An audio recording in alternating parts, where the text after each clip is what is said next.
দুনিয়ার সমস্ত পয়গম্বর অত্যাচারিত হলেন, শুধু তাই নয়, বিশ্ব নবী আখেরি জামানার পয়গম্বর নবী মুহাম্মদ রাসূলুল্লাহ সাল্লাল্লাহু আলাইহি ওয়াসাল্লাম জাতির কাছে আসলেন। তিনি এসে বললেন, ইয়া আইয়ুহান নাস কুলু লা ইলাহা ইল্লাল্লাহ। প্রথম দাওয়া শুনছেন কথা? রাসূলুল্লাহ বলছেন, ও জাতি, আমার রাসূল তো মক্কার রাসূল না শুধু, মদিনার রাসূল না শুধু, আরবি ভাষা ভাষীদের রাসূল না শুধু, আমার নবী কি নবী? চিল্লায় বলেন।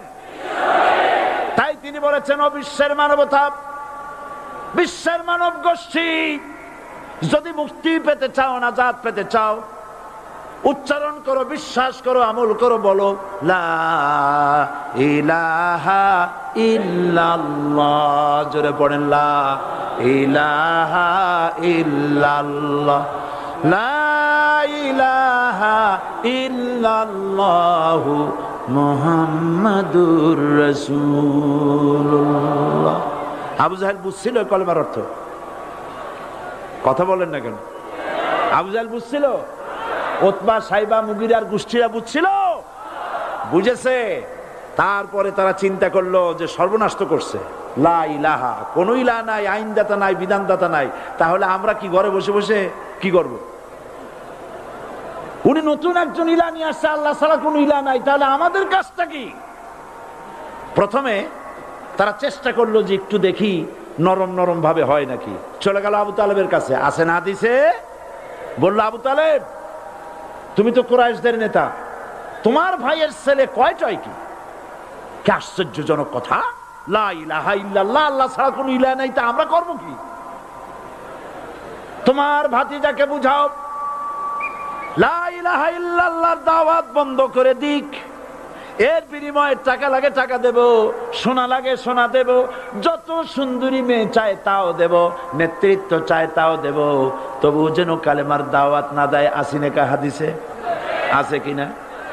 নবীজি যখন বাড়ি ফিরলেন, চাচা আবু তালেব নিজের কলিজার টুকরা সন্তান হযরত জাফর আলীর চাইতে তিনি ভালোবাসতেন কলিজার মতো করে মুহাম্মদ সাল্লাল্লাহু আলাইহি সাল্লামকে।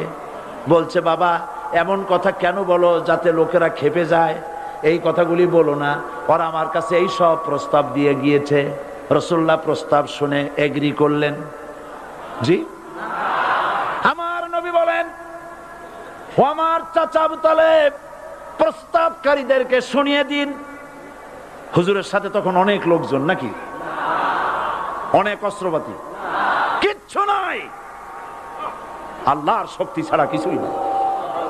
আমার নবী বলেন, ও আমার চাচা আবু তালেব, প্রস্তাবকারীদেরকে শুনিয়ে দেন, যেটা দেওয়া সম্ভব সেটা তো দূরের কথা, যেটা দেওয়া সম্ভব নয় তাও যদি তারা দিতে পারে আমারে, যেমন আকাশের সূর্যটা ধরে এনে ওরা যদি আমার ডান হাতে তুলে দেয়, আকাশের পূর্ণিমার চাঁদটা ধরে যদি বাম হাতে আমার তুলে দেয়, এর বিনিময়ে এক মুহূর্তের জন্য তাওহীদের দাওয়াত আমি বন্ধ করে দেব না। সুবহানাল্লাহ।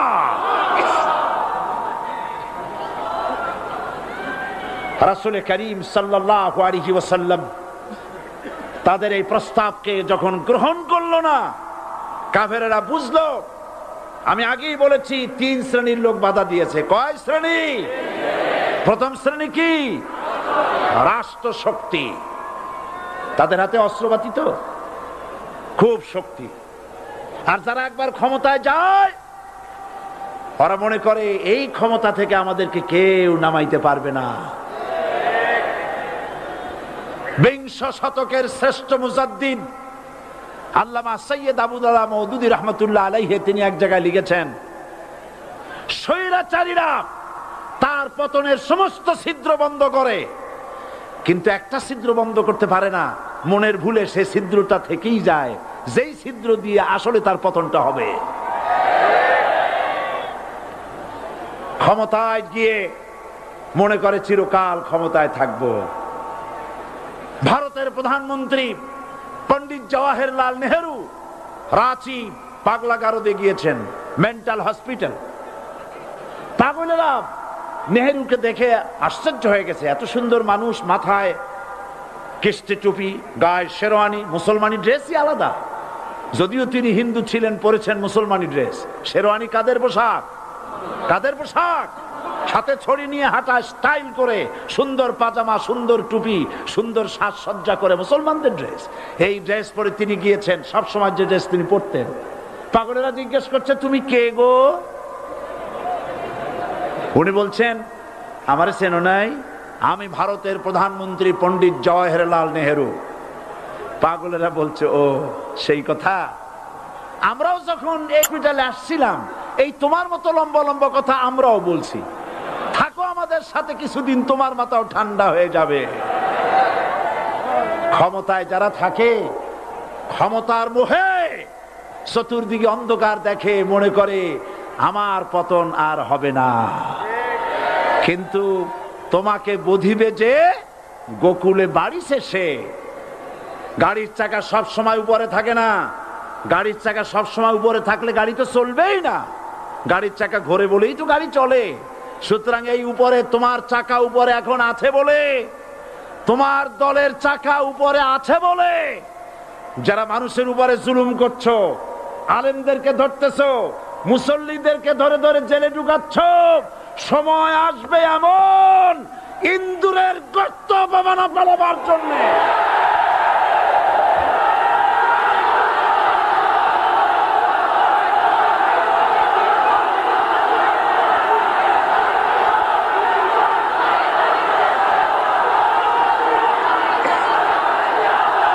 আবু জাহেলের গোষ্ঠী,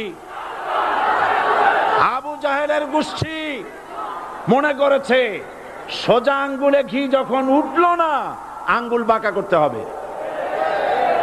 শুরু হয়ে গেল অত্যাচার। শুরু হয়েছে না? হযরত সুমাইয়া রাদিয়াল্লাহু তাআলা আনহা কি নির্মম ভাবে, নিষ্ঠুর ভাবে তাকে শহীদ করা হলো।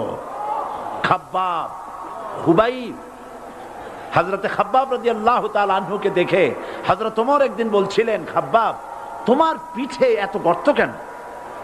এত গর্তওয়ালা পিঠ আর এত চিকুন কোমর আমি তো জীবনেও দেখিনি। হযরতে খাব্বাব বলেছেন, ওমর জানো না, ইসলাম কবুল করার অপরাধে, কালেমা পড়ার অপরাধে কাফির বেঈমানেরা আমাকে মারধর করেছে। যখন আমি তাদের মারে কালেমা ছাড়ি নাই, তখন আগুন জ্বালায়া আগুনের আংটার উপরে, আংটা আগুনের উপরে আমাকে চিৎ করে শোয়ায়া, আমি যেন নড়াচড়া করতে না পারি সেজন্য আমার বুকের উপরে পাথর চাপা দিয়া রেখেছে। আগুনে গোশত পুড়ে পুড়ে আগুন ভিতরে ঢুকেছে, গায়ের রক্ত আর চর্বি গলে গলে পড়ে আগুনগুলো নিবেছে।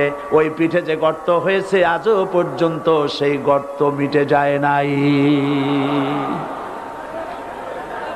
হযরত খাব্বাব রাদিয়াল্লাহু তাআলা আনহু বলছেন, বুখারী শরীফে হাদিসে ভাবে এসেছে, ওয়ান খাব্বাব বিন আরিত রাদিয়াল্লাহু তাআলা আনহু আন্নাহু ক্বাল শাকাউনা ইলা রাসূলিল্লাহি সাল্লাল্লাহু আলাইহি ওয়াসাল্লাম ওয়া হুয়া মুতাওয়াসসাদুন বুরদাতুন লাহু ফি জিল্লিল কাবা।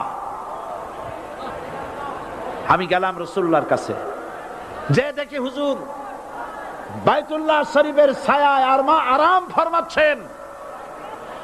আমি কাছে গিয়ে বললাম, আলা তাস্তানসিরু লানা, আলা তাদউ লানা ইয়া রাসূলুল্লাহ। হে রাসূল, আপনি কি আমাদের জন্য দোয়া করবেন না? আপনি কি আমাদের জন্য আল্লাহর কাছে সাহায্য প্রার্থনা করবেন না? মার খেয়ে খেয়ে তো শেষ হয়ে গেলাম। শুনতেছেন আপনারা? আল্লাহর নবী উঠে বসলেন, বললেন, খাব্বাব শোনো,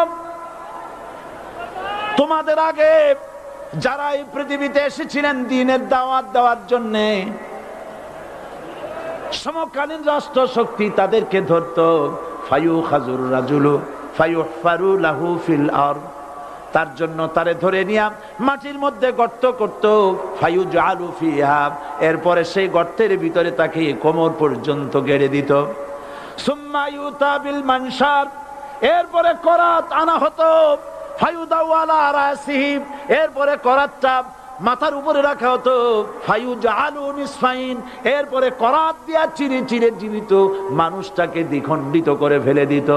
মা ইয়াসুদ্দুহু যালিকা আন দীনি, এত কষ্ট দেওয়ার পরেও, এত জুলুম করার পরেও দ্বীনের দায়ীদেরকে এক চুল পরিমাণ আল্লাহর রাস্তা থেকে তারা সরাই দিতে পারে নাই। ওয়াল্লাহি, ও খাব্বাব, আমি আমার আল্লাহর নামে কসম করি। ও মুসলমান, কে কসম করতেছে? আল্লাহ রাসূল। আমি আমার আল্লাহর নামে কসম করি, ওয়াল্লাহি লা ইউতাম্মান্নাল্লাহু হাযাল আমর হাত্তা ইয়াসির রাকিবু মিন সানা ইলা হাযরামাউত। সেদিন বেশি দূরে নয়, ইয়েমেনের রাজধানী সানা থেকে শুরু করে সৌদি আরবের হাযরামাউত পর্যন্ত হাজার হাজার মাইল, এই দীর্ঘ পথে যুবতী নারী তার সৌন্দর্যের পশ্চা নিয়া, আর ধনাঢ্য ব্যক্তিরা, সওদাগরেরা তাদের টাকা পয়সা নিয়া একাকে নিয়ে অথবা দলবদ্ধ ভাবে মানুষেরা যাতায়াত করবে। লা ইয়াখাফু ইল্লাল্লাহ, মানুষের মনের মধ্যে কোনো ভয় থাকবে না।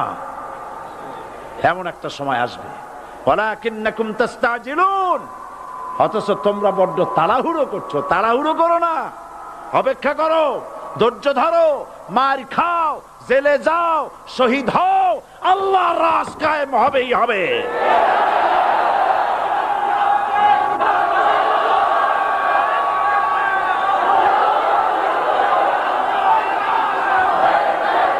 বিল্ডিং থেকে শিক্ষা গ্রহণ করুন। বিল্ডিং, ইমারত, দালান থেকে শিক্ষা গ্রহণ করুন। এই যেটা দালান আছে না পাশে, দেখতে পাচ্ছেন?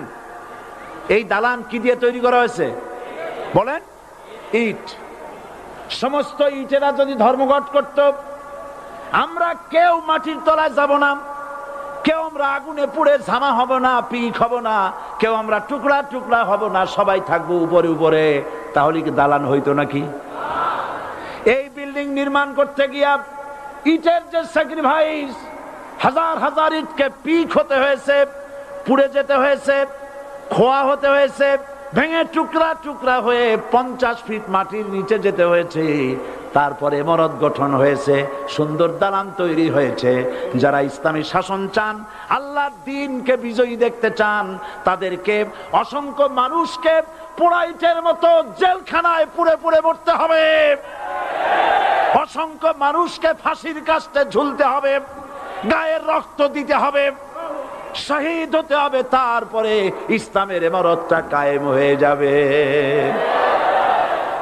শায়ের, কবি কি সুন্দর করে বলছেন, কবি সুন্দর করে বলছেন, ये शहादत गाहे उल्फत में कदम रखना, ये शहादत गाहे उल्फत में कदम रखना, लोग समझते हैं आसा है मुसलमान होना।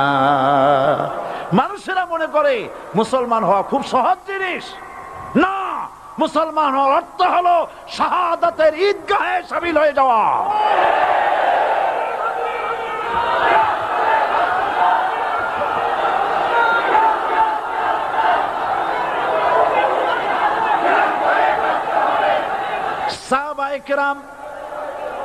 সাহাবায়ে কেরাম মার খেলেন, এবার স্বয়ং আল্লাহর নবীর গায়ে হাত তুলল।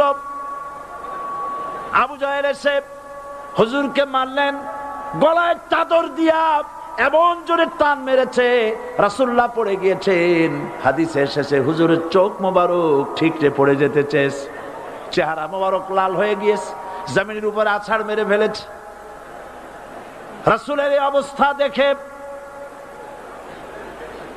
হযরত হামজা তখনও কাফের ছিলেন, শিকার থেকে এসে তিনি এই দৃশ্য দেখলেন, দাসীর মুখে শুনলেন, ছুটে চলে গেলেন আবু জাহেলের বাড়িতে। যায় বলে, আবু জাহেল রে, তুই মুহাম্মদ সাল্লাল্লাহু আলাইহি ওয়াসাল্লাম মেরেছিস, বল কেন মারলি?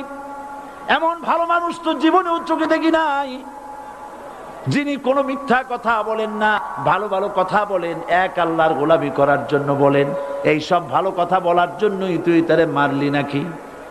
আরে আবু জাহেল, তুই কি মনে করেছিস মুহাম্মদ সাল্লাল্লাহু আলাইহি ওয়াসাল্লাম তার পিতা আব্দুল্লাহ মারা গেছে বলে মুহাম্মদ সাল্লাল্লাহু আলাইহি ওয়াসাল্লাম এতিম হয়ে গেছে মনে করেছিস নাকি? জেনে রাখ, মুহাম্মদ সাল্লাল্লাহু আলাইহি ওয়াসাল্লামের পিতা আব্দুল্লাহ মারা গেছে, কিন্তু চাচা হামজা তো মরে যায় নাই। হাতের ধনুক দিয়া এমন জোরে আঘাত মারলেন, আবু জাহেলের মাথা ফেটে রক্ত ফিনকি দিয়ে বেরিয়ে এলো। হযরতে হামজা ঘরে ফিরে এসে রাসূল করিম সাল্লাল্লাহু আলাইহি ওয়াসাল্লামের মস্তক মোবারক কোলে উঠায় নিলেন আর বললেন, বাবা তোমাকে মেরেছে বলে আমি আবু জাহেলের মাথাটা ফাটায় দিয়ে আসছি, তুমি খুশি হও। হুজুর বলছেন, চাচা কার মাথা ফাটাইছো এইটা বলে আমারে খুশি করতে পারবা না। হযরতে হামজা বলেন, তুমি কি হলে খুশি হবে? হুজুর বলেন, হামজা চাচা গো, আমি খুশি হব যদি একটিবার চাচা তোমার মুখে শুনতে পাই ঈমানের কালেমা। হযরতে হামজা বলেন, মুহাম্মদ সাল্লাল্লাহু আলাইহি ওয়াসাল্লাম, আমি বুঝতে পেরেছি তুমি কোনো সাধারণ মানুষ নয়। সাধারণ মানুষ হলে পরে তুমি প্রতিশোধে বিশ্বাসী হতে, খুশি হতে।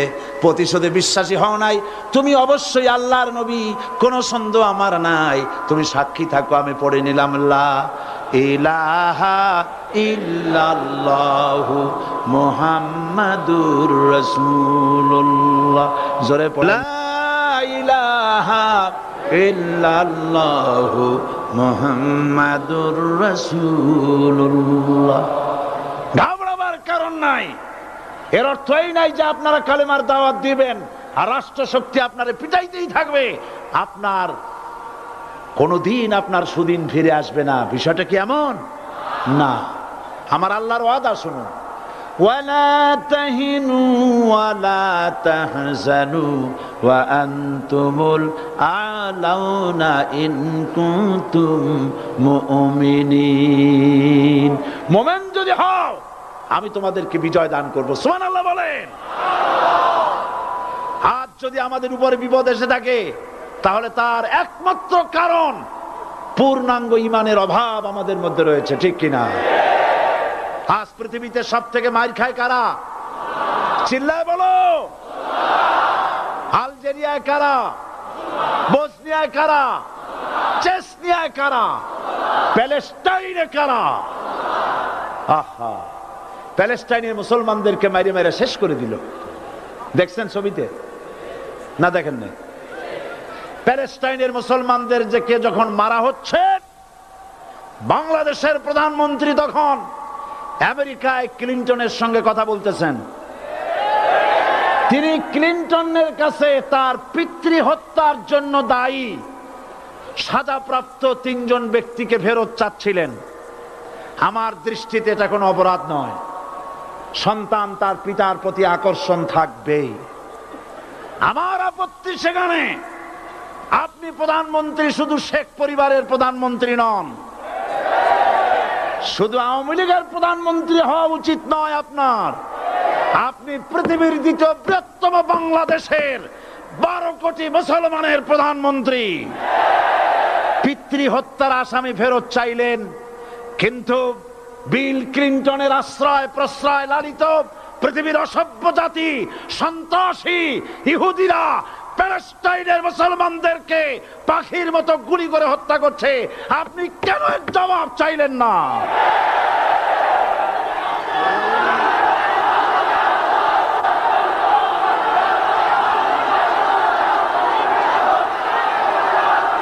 জবাব জবাব আপনি চাইতে পারবেন না, কারণ মুনাফিকদের সাহস হয় না, সাহস হয় মুমিন ব্যক্তি। বিল ক্লিনটনকে বলা দরকার ছিল, এই ইসরায়েলকে তোমরাই বসিয়েছো, মধ্যপ্রাচ্যের বিষ ফোড়ায় পরিণত করেছো তোমরা। তবে হ্যাঁ, যুরিবাত আলাইহিমুয যিল্লাতু ওয়াল মাসকানা ওয়া বাউ বিগাদাবিন মিনাল্লাহ। আল্লাহর গজব আসবে, ইহুদিরা পৃথিবী থেকে নিশ্চিহ্ন হবেই হবে ইনশাআল্লাহ। দেখেছেন তাকায়া প্যালেস্টাইনে ইসরায়েলিরা হেলিকপ্টার, গানশিপ, কামান, বোমা নিক্ষেপ করছে, আর প্যালেস্টাইনের শিশু কিশোর যুবকেরা ইহুদিদের নিক্ষিপ্ত বোমা আর কামানের মোকাবেলা করতেছে পাথর দিয়ে। আমি আমার অন্তরের অন্তঃস্থল থেকে ধন্যবাদ জানাই, মোবারকবাদ জানাই খালিদ বিন ওলীদের উত্তরসূরি, খাব্বাব খোবাইবের উত্তরসূরি প্যালেস্টাইনের ওই সব যুবকদেরকে যারা কাফের বেঈমান ইহুদিদের মোকাবেলা করতেছে ইট আর পাথর নিয়ে। আর আমি আমার অন্তরের অন্তঃস্থলের সমস্ত ঘৃণা দিয়ে আমি ধিক্কার জানাই পৃথিবীর মুসলিম শাসকদেরকে, যারা মুসলমানদের মার দেখে চুপ করে যারা বসে আছে।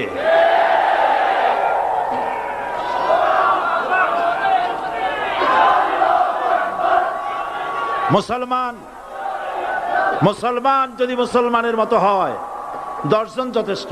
কয়জন যথেষ্ট? কোথায় আছে কথা? আল্লাহ পাক কোরআন শরীফের মধ্যে বলেছেন, একজন যদি হও ইমানদার মুত্তাকি 10 জনের উপরে বিজয়ী হবে। 10 জন যদি হও 100-র উপরে বিজয়ী হবে। 100 যদি হও 1000-এর উপরে বিজয়ী করব। জোরে বলেন সুবহানাল্লাহ। কবি বলতেছেন, ফিজায়ে বদরে পয়দা কুন ফেরেশতে তেরি নুসরত কো উতার সকতে গর্দু সে কতর অন্দর কতর আবি। বদরের মুসলমানদের মতো ঈমান আনো, তাহলে আকাশ থেকে কাতারে কাতারে ফেরেশতা নাজিল করে দিয়ে আল্লাহ পাক তোমাদেরকে সাহায্য করবেন। সুবহানাল্লাহ। সে আল্লাহ আছে না নাই? জোরে বলেন, আছে না নাই?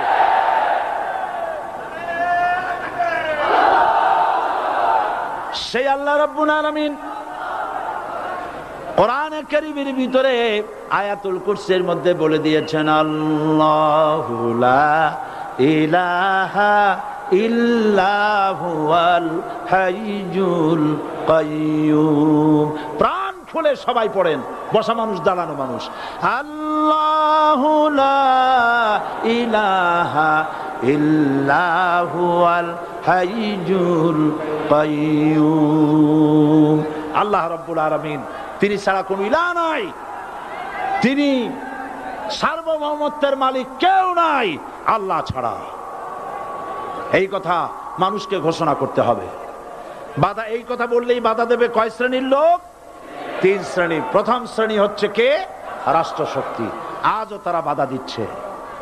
আল্লাহর আইন দিয়ে দেশ চালাও, তারা তাদের মন মর্জি মোতাবেক আইন দিয়ে দেশ চালাবে। আল্লাহ পাক বলছেন, আলা আলাহুল খালকু ওয়াল আমরু।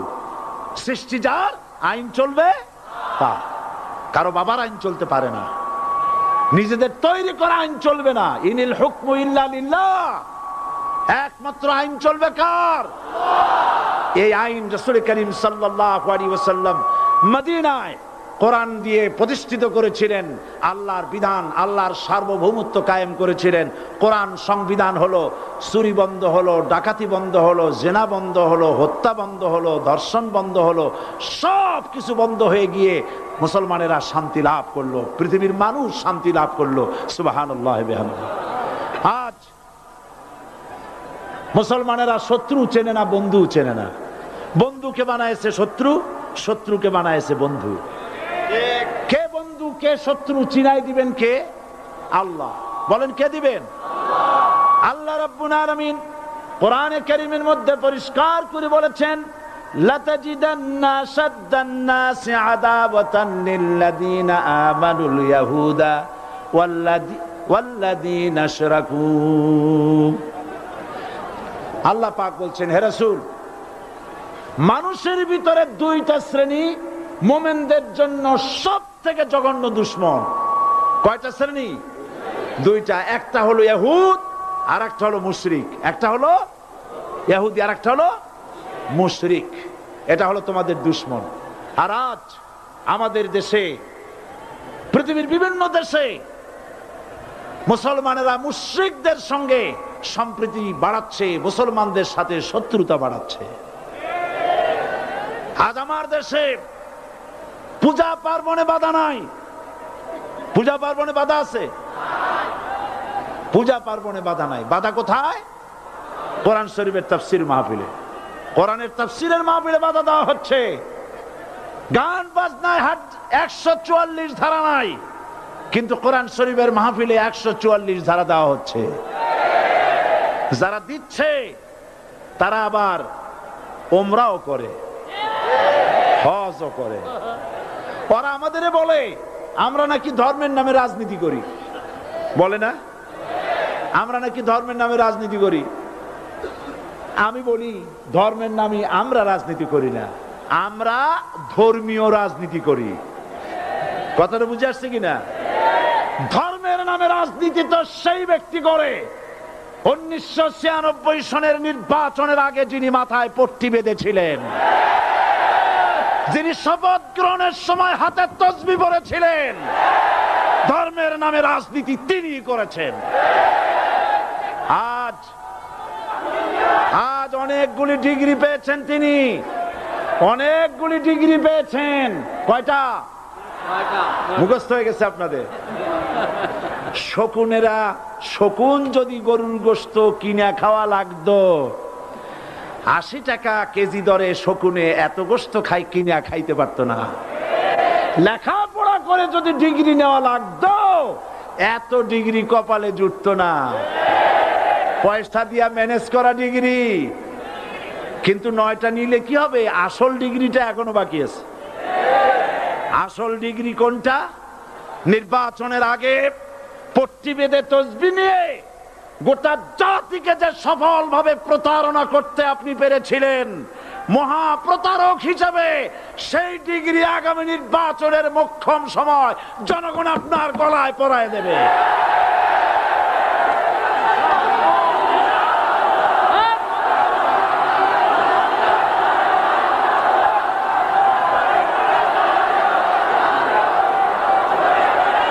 সুতরাং ধর্মের নামে রাজনীতি নয়, আমরা ধর্মীয় রাজনীতি করি, আমরা এই কোরআনের রাজনীতি করি। এই কোরআন নিয়ে বাঁচতে চাই, এই কোরআন নিয়ে মরতে চাই। এই কোরআন থেকে আমাদেরকে বিচ্ছিন্ন করতে চায় কাফের, বেঈমান, মুশরিকেরা। ও আমার জাতি, কোরআন থেকে যারা বিচ্ছিন্ন করতে চায়, তোমরা কি তাদের বিরুদ্ধে জিহাদের জন্য প্রস্তুত থাকবে?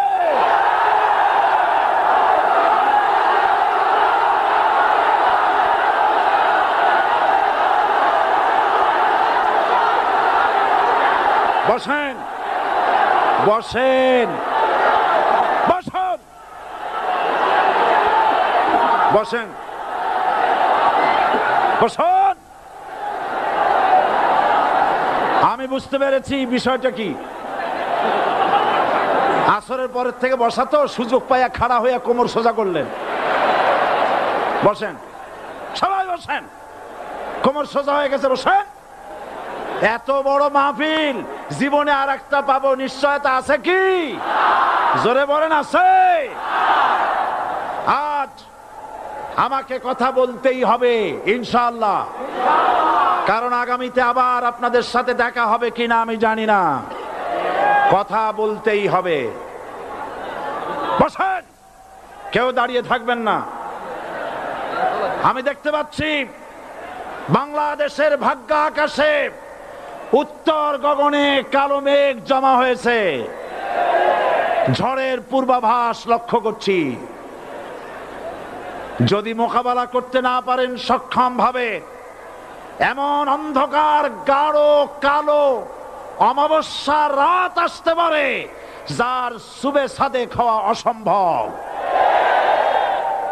সুতরাং আপনারা কি কাপুরুষের মতো কাফের মুশরিকদের গোলামি করে মরতে চান?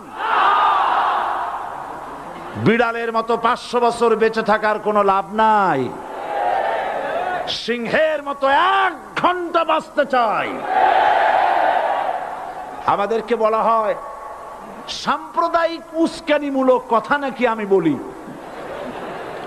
পত্রপত্রিকা দিছে না তারা?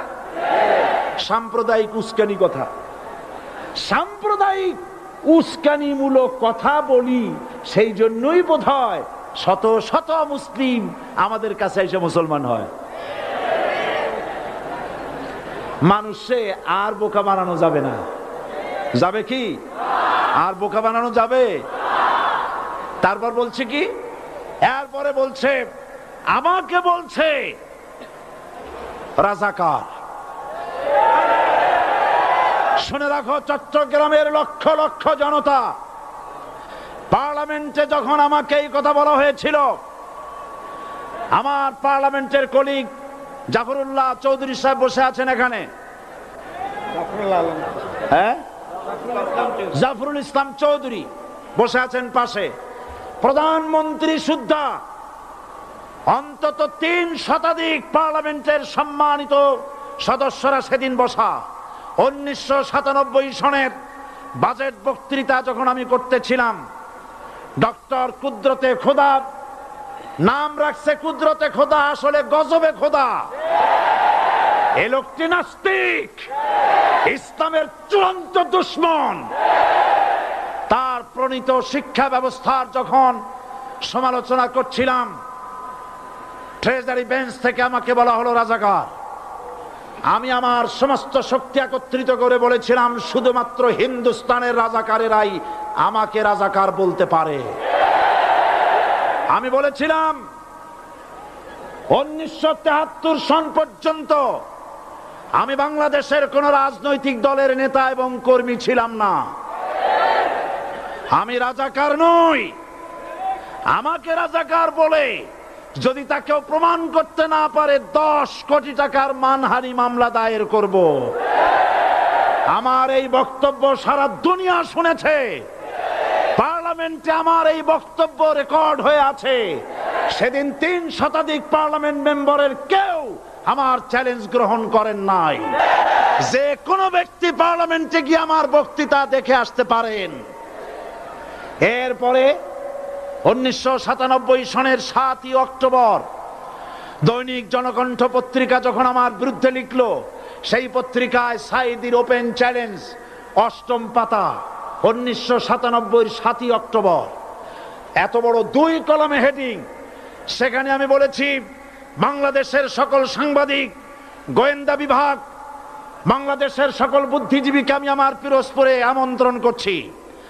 আমার উপস্থিতিতে যদি কেউ প্রমাণ করতে পারে বাংলাদেশের স্বাধীনতা যুদ্ধের বিরুদ্ধে আমার কোনো ভূমিকা ছিল, সজ্ঞানে স্বেচ্ছায় জাতীয় সংসদের সদস্য পদ থেকে পদত্যাগ করব। 3 বছর পার হয়ে গেছে, আজ পর্যন্ত কেউ এই চ্যালেঞ্জের মোকাবেলা করে নাই।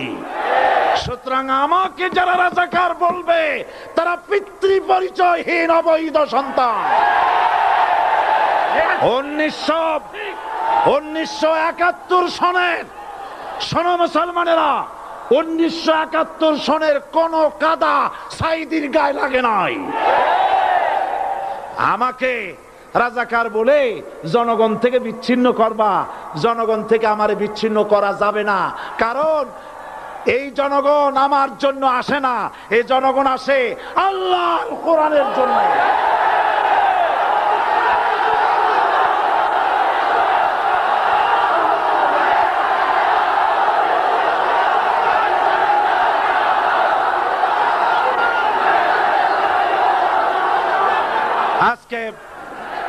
আজ যারা ইসলামের কথা বলে, তারাই রাজাকার, তারাই মৌলবাদী। মৌলবাদী বললে আমরা অসন্তুষ্ট হই না, কারণ মৌলবাদী শব্দটা আসছে মূল থেকে। মৌল শব্দ এসেছে মূল থেকে। মূলবাদী তার মানে যারা মূলে আছে। মূল হলো কোরআন, মূল হলো হাদিস, মূল হলেন আল্লাহ, মূল হলেন আল্লাহ রসুল। আমরা আছি মূলে। এখন বলেন তো, মূলের শক্তি বেশি না আগার শক্তি বেশি? আমাদের যারা মৌলবাদী বলে ওরা হলো আগাবাদী। মূলে আছে কত কোটি? 12 কোটি। মূলে আছে কত কোটি? আর আমাদের যারা মৌলবাদী বলে, ওই থাকো গাছের আগায়, আমরা মূলে। লাভালাভি বেশি করবা না, 12 কোটিতে গাছের গোড়া আসতে নানা দেবে, মামু বাড়ি দিল্লি গিয়ে পড়বা, বাংলার জমিনে জায়গা হবে না। এ কথা বিশ্বাস করো। বাংলাদেশের মুসলমানদের শরীরে 1 বিন্দু রক্ত থাকতে শয়তানের তৈরি করা ধর্ম নিরপেক্ষ মতবাদ বাংলার জমিনে কায়েম হতে দেওয়া হবে না, হবে না।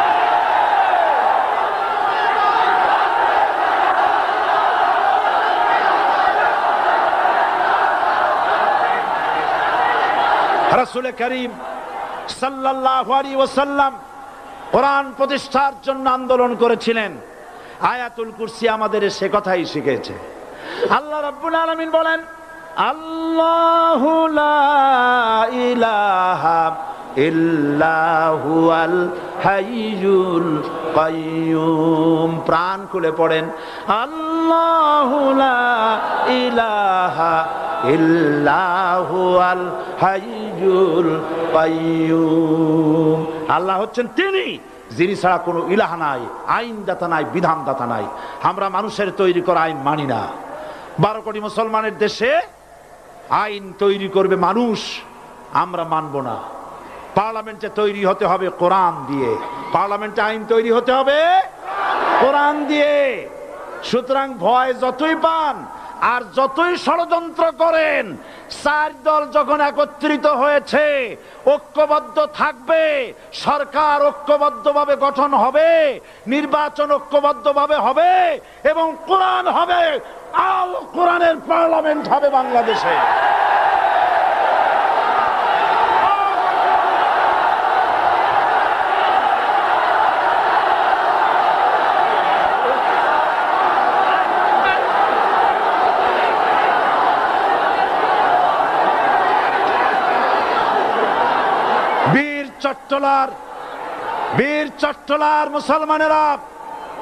বীর চট্টলার মুসলমানেরা স্বাধীনতার ঘোষণা, এই চট্টগ্রাম থেকে স্বাধীনতার মহান ঘোষক প্রেসিডেন্ট জিয়াউর রহমান সাহেব দিয়েছিলেন। এই চট্টগ্রাম থেকেই ইসলামী রাষ্ট্রের ঘোষণা হবে।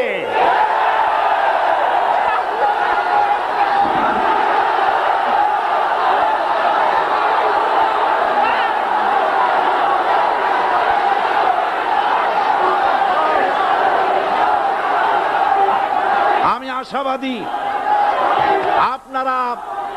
আপনারা অবশ্যই তা পারবেন।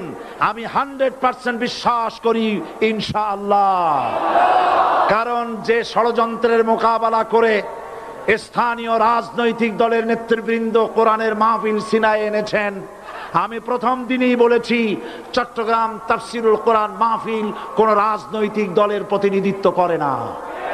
এটা কোন জামাত শিবিরের একক সম্পদ নয়, এটা চট্টগ্রামের মুসলমানদের কলিজার টুকরা তাফসিরের মাহফিল।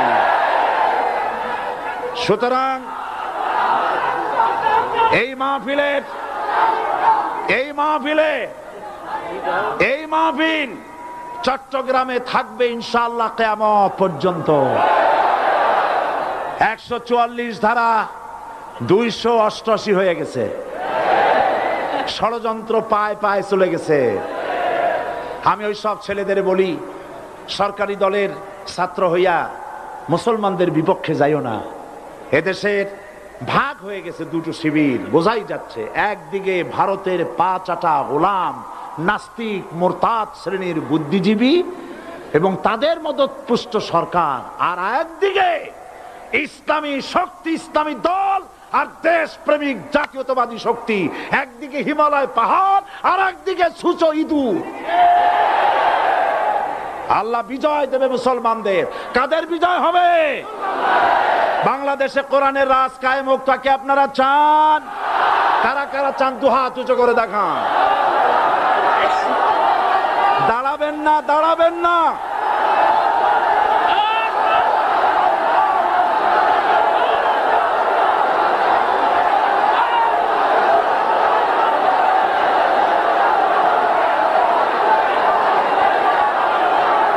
বসুন, বসুন, আবার বসেন, বসুন। জোরে সোরে জিকির করেন লা ইলাহা ইল্লাল্লাহ, আরো জোরে লা ইলাহা ইল্লাল্লাহ, লা ইলাহা ইল্লাল্লাহ,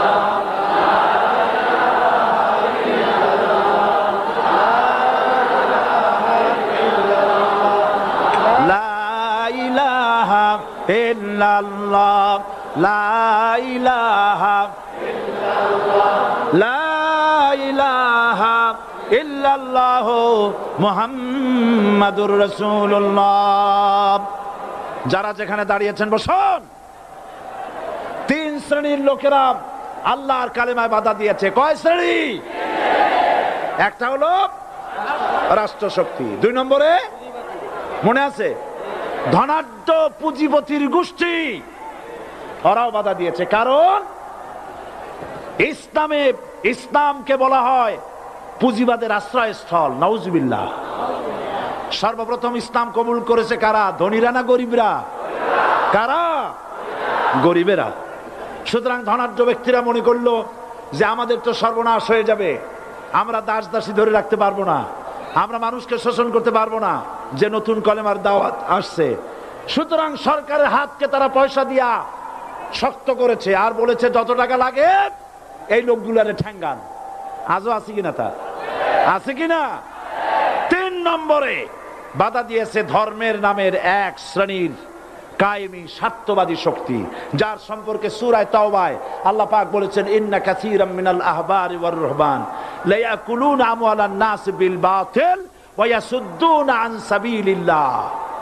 ইহুদি আহলে কিতাবদের মধ্যে এক শ্রেণীর বুজুর্গ ধরনের লোক, দরবেশ জাতীয় লোক,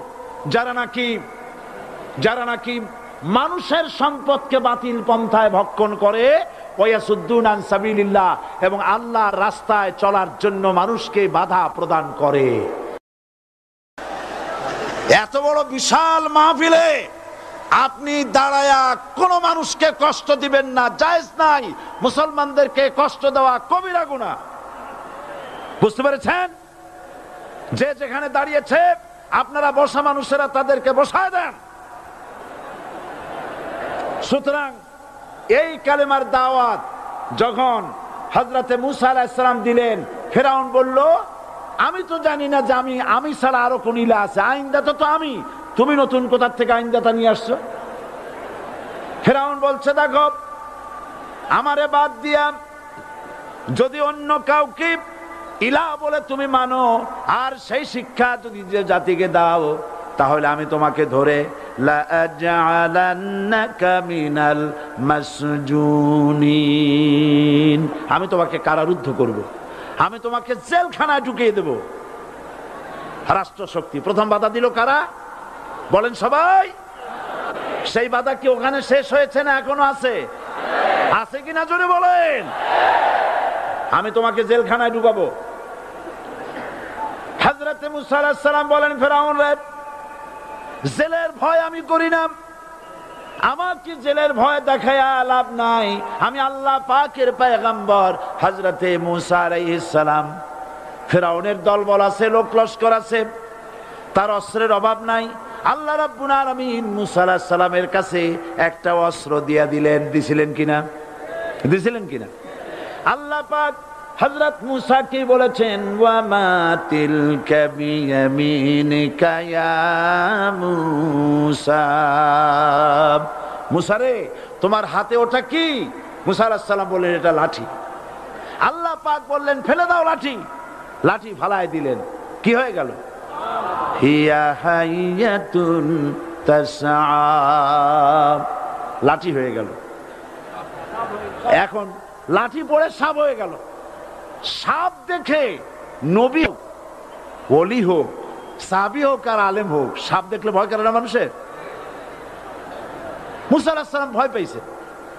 আল্লাহ রাব্বুল আলামিন হযরত মুসাকে শোনায় দিলেন খুযহা ওয়া লা তাখাফ সানুঈদুহা সিরাতাহাল উলা,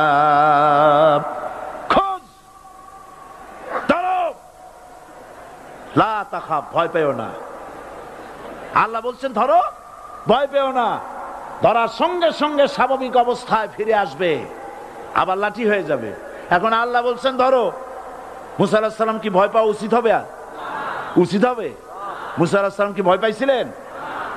কারণ হচ্ছে এই দুশমনের শক্তিটা খুব বড়ই দেখা যায়, মনে হয় যেন অনেক বড়, কি জানি কি।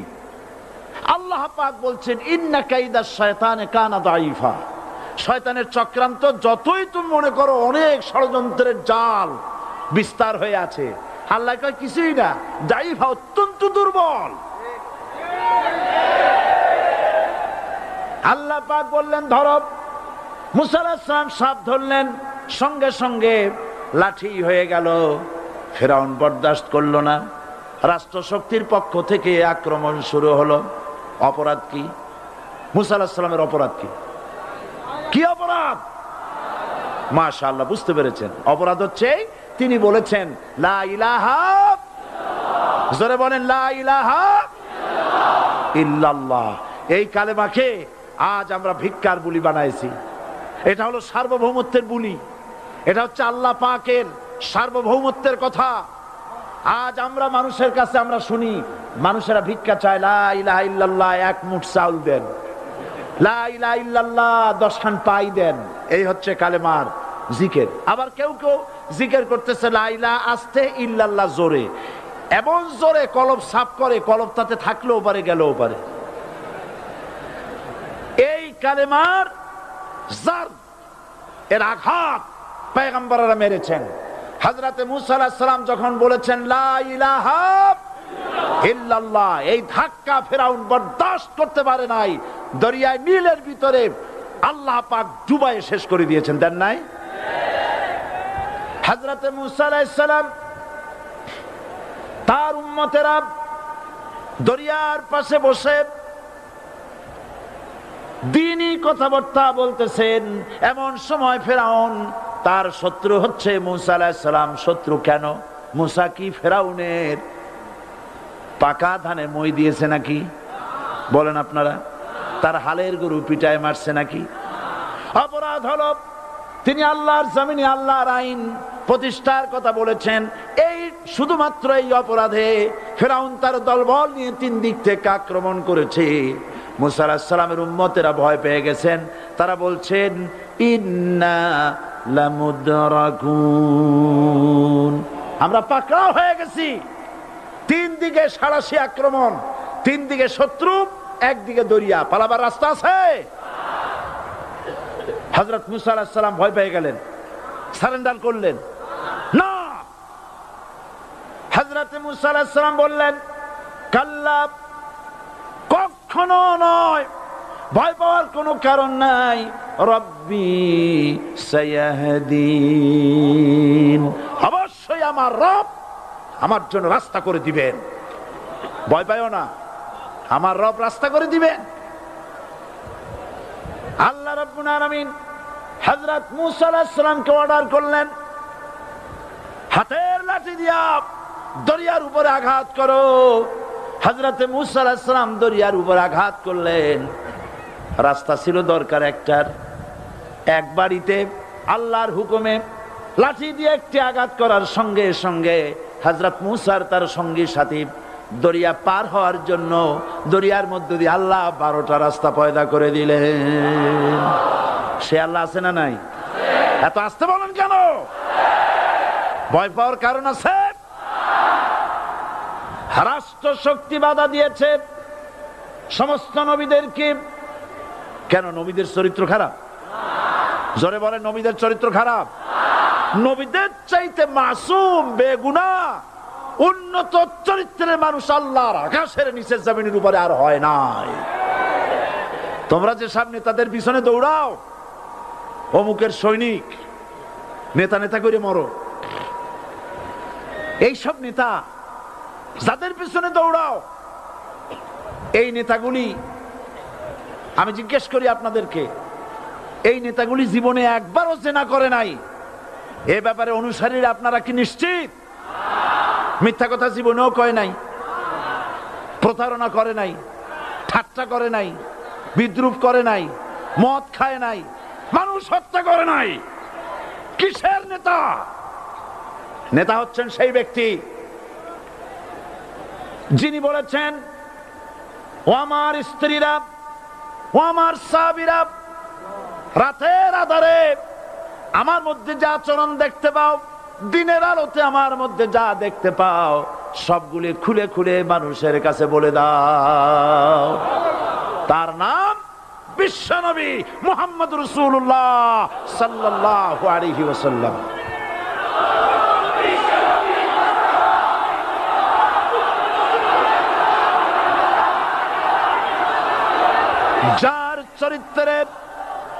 যার চরিত্রের সার্টিফিকেট আল্লাহ রাব্বুল আলামিন নিজে দিচ্ছেন, ওয়া ইন্নাকা লাআলা খুলুকিন আযীম। নবী হে, উন্নত চরিত্রের উপরে আপনি প্রতিষ্ঠিত। সুবহানাল্লাহ। কে সার্টিফিকেট দিচ্ছেন? আযীম, আযীম। আরবিতে চওড়াকে বলা হয় আরিদ, গভীরতাকে বলা হয় আমিক। কত প্রশস্ত, যা মাপার কোনো ফিতা নাই, কত গভীর, যা মাপার কোনো যন্ত্র নাই, এইটাকে আরবিতে বলা হয় আজিম। সুবহানাল্লাহ বলতে ইচ্ছে করে না? ও নবী, তোমার চরিত্র এমন যা মাপার মতো যন্ত্র পৃথিবীতে নাই। এই সার্টিফিকেট দিলেন কে? সমস্ত নবীরাই চরিত্রবান, নবীরা মাসুম, বেগুনাহ। সুবহানাল্লাহ বিহামদিহি। সেই নবীরা মার খান নাই? খেয়েছেন কিনা বলেন? কারা মেরেছে? রাষ্ট্র শক্তি। কারা মেরেছে? কারণ নবীরা বলেছেন লা ইলাহা ইল্লাল্লাহ। পড়েন সবাই, লা ইলাহা ইল্লাল্লাহ। আপনিও যদি নবীদের মতো, সাহাবীদের মতো বুঝা এই কলেমার দাওয়াত দেন, বাধা আসবেই। বোঝাবুঝির ব্যাপার, বুঝতেই সারলো। কত মাহফিল হয় বাংলাদেশে, হয় না? কোনো বাধা নাই, ঠিক কিনা? কত পূজা হয়, পার্বণ হয়, গান হয়, থিয়েটার হয়, গুনাহগার বিবির গান হয়, কত কিছু হয়। কোনো বাধা আছে? তাফসীরের মাহফিলে বাধা। কারণ ওরা বুঝতে পেরেছে এ তাফসীরের মাহফিলে গাজীর গীত হয় না, এ তাফসীরের মাহফিলে আল্লাহ সার্বভৌমত্ব কায়েমের আন্দোলন চলে।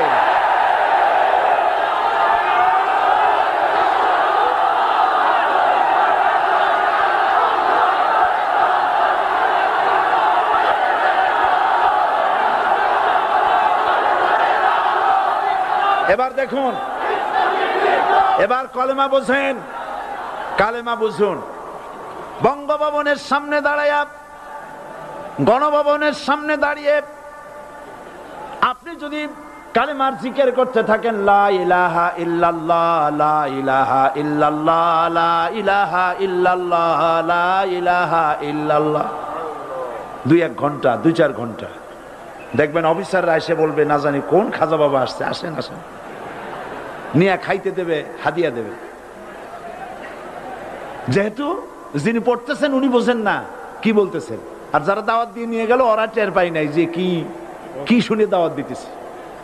কিন্তু আপনি যদি বঙ্গভবন, গণভবন, সেক্রেটারিয়েট আর পার্লামেন্ট এর ভিতরে ঢুকে যদি বলেন, কোন মানুষের তৈরি করা আইন মানি না, কোন সরকারের সার্বভৌমত্ব স্বীকার করি না, কারো বিধান মানি না, কারো তৈরি করা আইনের সামনে মাথা নত করি না, আল্লাহ ছাড়া কারো বিধান মানি না, হাদিয়া আসবে, খাইতে দেবে, পকেটে টাকা দেবে, খাওয়াবে এক জায়গায় নিয়ে। কোন জায়গায়? লাল দালানে। বোঝাবুঝি পয়গম্বরেরা দাওয়াত দিয়েছেন, আয়াতুল কুরসি ফরজ নামাজ পড়িয়া দেখছি অনেকেই জামার বুতাম টুতাম খুলিয়া তারপরে জোরে একটা ফু দেন। অসুবিধা নাই, ফু আপনি দেন, কিন্তু কি পড়ে ফু দিচ্ছেন আপনি কি বুঝছেন কিছু? সুবহানাল্লাহ। বুঝলি কি এই চেহারা হয়? এতগুলো মানুষ লাগে নাকি বিপ্লব করতে, কালেমার রস কায়েম করতে? 313 জন মুসলমান যথেষ্ট পৃথিবীতে।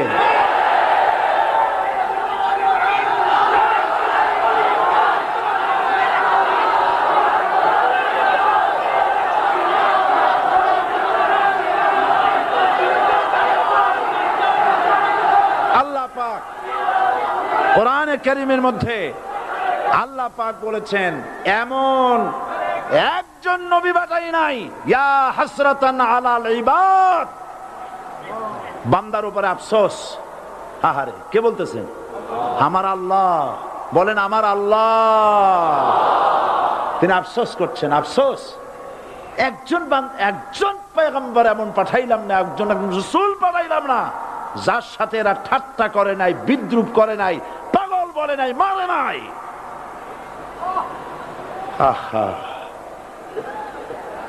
অপরাধ কি? আল্লাহর সার্বভৌমত্ব প্রতিষ্ঠার অপরাধ। হযরত ইব্রাহিম আলাইহিস সালাম তিনি যখন এই কালেমার দাওয়াত দিয়েছেন নমরুদের বিরুদ্ধে, নমরুদ বলেছে মান আশাদ্দু মিন্না কুওয়া, আমার চাইতে শক্তিশালী আর কে আছে? আনা রব্বুকুমুল আলা, আমি তোমাদের বড় প্রভু। নাউজুবিল্লাহ। কই থেকে একটা তুমি বলছো লা ইলাহা ইল্লাল্লাহ, আমি তো ইলাহ। হযরত ইব্রাহিম আলাইহিস সালাম কি কালেমার দাওয়াত পেশ করার অপরাধে অগ্নিকুণ্ডের ভিতরে ফালাবার ব্যবস্থা হয়ে গেছে। আল্লাহ পাক সব ঘটনা কোরআনে বলে দিয়েছেন কিনা বলেন? কেন বললেন এই সমস্ত কথা? এই জন্য বলেছেন ফেরাউন মরে যাবে, নমরুদ মরে যাবে, কিন্তু তাদের প্রেতাত্মারা যুগে যুগে তারা বেঁচে থাকবে। আগুনের ভিতরে ফালাবার ব্যবস্থা হয়েছে।